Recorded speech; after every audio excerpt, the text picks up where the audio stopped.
Hello, it's Stacey Holt from Real Estate Excellence. Thank you for joining me for this video.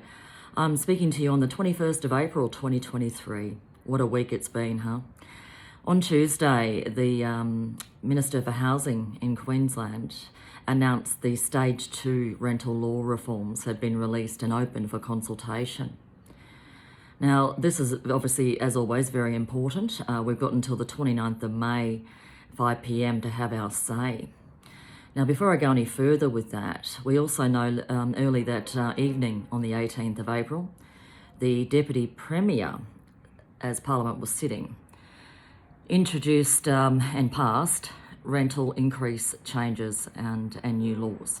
Now, it was through a very bizarre, in my vast experience, I just don't recall anything like this ever happening this way. But basically it went under through another bill, and the actual wording of the new laws that have passed, they commenced July 1, limiting rent increases to once a year. But the actual bill has been a bit elusive to find at the moment, which again, in my experience, is very unusual.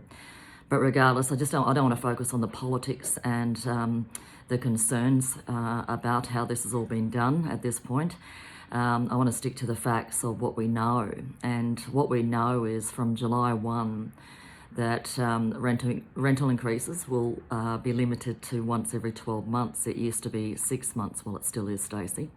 But what we're waiting on is more detail. We emailed members on Wednesday and sent you the explanatory notes to the bill, which is all we could find. It is very useful, and it's what we're working with at the moment. But until we all get more specific detail of fact of the bill, which is, as many of you know, I work with less fluff, more fact. What's the fact?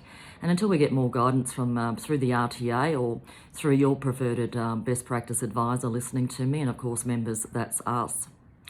So it's uncertain times just for a moment, but we do know that the rent increase law has changed from 6 months to 12.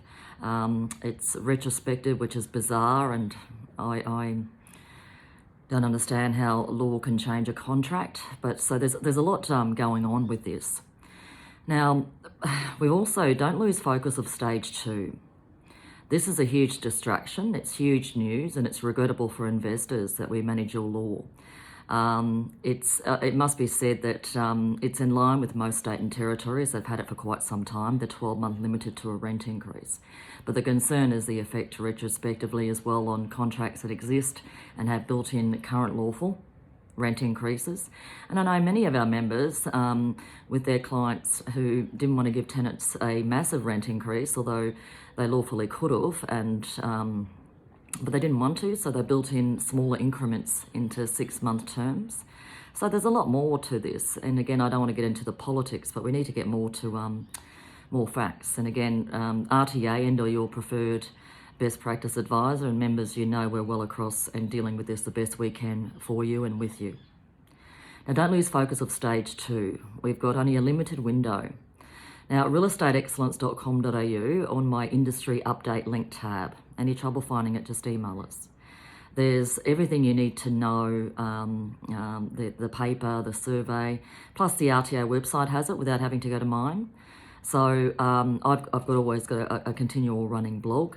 You'll see what you need to find, and members, we've sent that to you, plus to our free industry email list. It's really critical that your property owners know. So don't let this rent increase matter distract us. It's a huge distraction. And I'm really concerned that we're going to lose focus of this consultation short window period until the 29th of May 2023. And it's really critical that we all have our say and know that we tried no matter what happens. There's a lot in this Stage 2. The devil's in the detail. Now, there's 5 priority areas of the government, but again, please review the paper. The consultation paper is 36 pages long. Take out the front page and back and etc. Be lucky to be 34.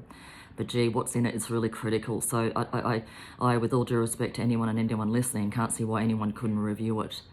There's a survey for tenants, for lessors, and for property managers as well, and or a choice to do a written submission to the consultation paper, which again, I stress, please review. Now, also don't get lost in this, minimum housing standards. Gee, it's all happening. But 1st of September 2023, we know is the main trigger date for minimum housing standards. So with so much going on, be kind to yourself, but just stay across the matters the best you can. And members, you know that we're working hard behind the scenes with you to keep you informed of as much as we can when we can, and also when I know fact, okay? Now, once we know more, as I say, the bill's elusive, but the explanatory notes that Melissa emailed you are really important. Send them to your owners as well. They're a government document that explain the bill changes without seeing the actual bill yet, which again is strange. realestateexcellence.com.au, there's the industry update, which is a free blog for anyone and everyone. And there's also a member update, which of course is what members pay us for, and more. So thank you for joining me. This is Stacey Holt from Real Estate Excellence, and bye for now.